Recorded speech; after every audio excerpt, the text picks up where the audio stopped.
Stefanie McCabe. I'm at Ping Identity. My session on Modern Learning today, I really want to lean more into the science behind why traditional SKOs fail. So this is what an image of what typical SKOs can look like. It is this drinking from the fire hose. It is, hours of lecturing. Maybe there's some fun music, right? There's some fun in the atmosphere, but it's a whole lot of butts and seats listening. And what we know is that this is not effective. And it's not because your sales team doesn't want to be there, they're not trying. It's actually science. So I'm going to take a little bit of time to go through, you know, memory and how memory is stored. I want you to take a moment and pretend that you're sitting front row at sales kickoff. And this is maybe before everything's starting. You're hearing hundreds of people talking, you have stage lights, again, hopefully a fun playlist. You hear coffee cups clinking, you hear people moving around. This is known as sensory inputs. And sensory input is, again, everything that's around you. And this goes into your sensory memory. And sensory memory is great. It can take in a lot at once, but a lot of it is discarded, right? You're not going to remember the exact sound that coffee cup made when it went down in the mug. You're not going to remember all the little conversations are heard around you because it's just too much. Now, let's say the speaker starts on stage and they're starting to present their ideas or whatever it is they're presenting. And you take your focus and you shift it to the speaker.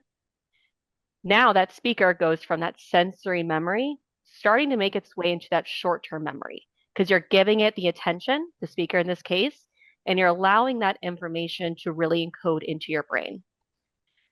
Now, if you were to pull away, even for a few seconds, you hear the back door open, you whip your head around to see, who's sneaking in late from the happy hour last night, right? You'll notice when you get right back, hey, it's sales kickoff, we got to be honest. When you turn your memory or your focus back to the speaker, you'll realize you missed something the speaker said because you cut off that attention from the person on stage speaking to you, turned away and gave your attention to something else.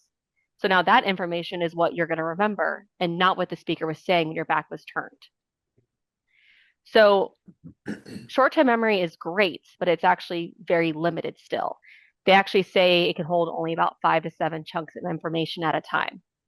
And working memory, unfortunately, or short-term memory also overwrites on older information. So if it's a 45-minute session with no engagement or any pauses to give everyone room a chance to reflect or practice or really encode what they're learning, what you'll notice is that information on the back half of the presentation, that remains fresh in their mind, not the first 5 minutes, 10 minutes, 15 minutes, because that new information has taken that place in their brain. And don't get me wrong, there are some ways to help. There's still note taking, and again, keeping attention at the front and not the back to see you sneaking back in. But it's still challenging to recall what took place at the beginning of that presentation. So, what do we do to help get this information that's in that short-term space and move it to long-term? Because long-term memory is what we want. There are theories out there that long-term memory is infinite. We can actually store as much as we want away. It's just a matter of coding it the right way, taking what you learned in that moment and putting it to where it'll stay in your brain, hypothetically forever. So if you have active activities planned that are pairing with what's being shared, it's giving everyone's brain a chance to hit pause on the new information and work with what they learned. And this is known as maintenance rehearsal. Thinking back to maybe back in the school days, you had flashcards to help prepare for a test. Maybe you practiced a quiz with a friend or a parent. Same thing. You're giving this information a chance to work its way into long-term memory. And long-term memory doesn't end at SKO. It doesn't end with the information. And again, having more of these group activities to allow for that information to really get in their brains and stay there. We also have to think what happens after SKO. I'm sure you all have heard of the forgetting curve before. And what we see is that up to 50% of new information is lost within the first hour and up to 80% within 24 hours. So imagine day one of SKO. You have this great session, tons of activities. Within 24 hours, 80% of it is lost.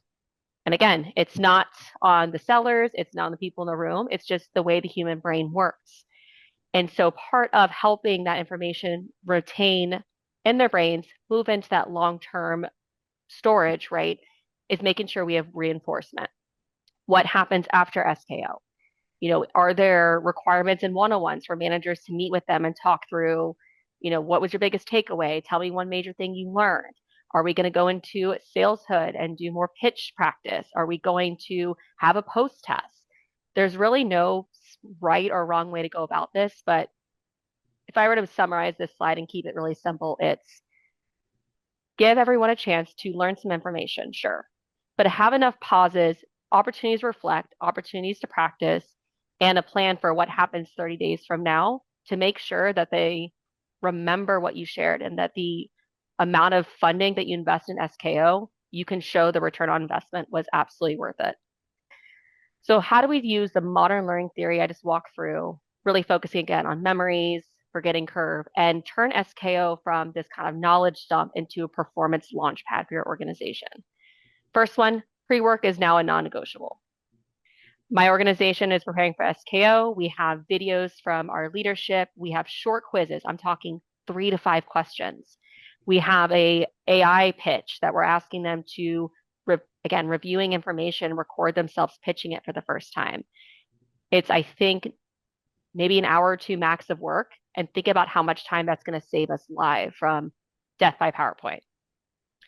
Next piece, the ratio of lecture to activity should lean more into that 20-80 and not the 80-20.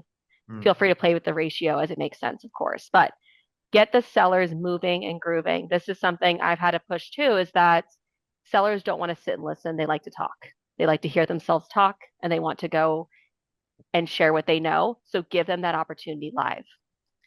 And finally, again, identify what happens next. That forgetting curve isn't going anywhere. So what do you have in place to make sure that you can fight against it, to keep that information in their brains? So when they are on the call with the customer, they're on the call with the prospect, they can literally go right in their brain and give the customer exactly what they need in order to make the decision to go with your organization.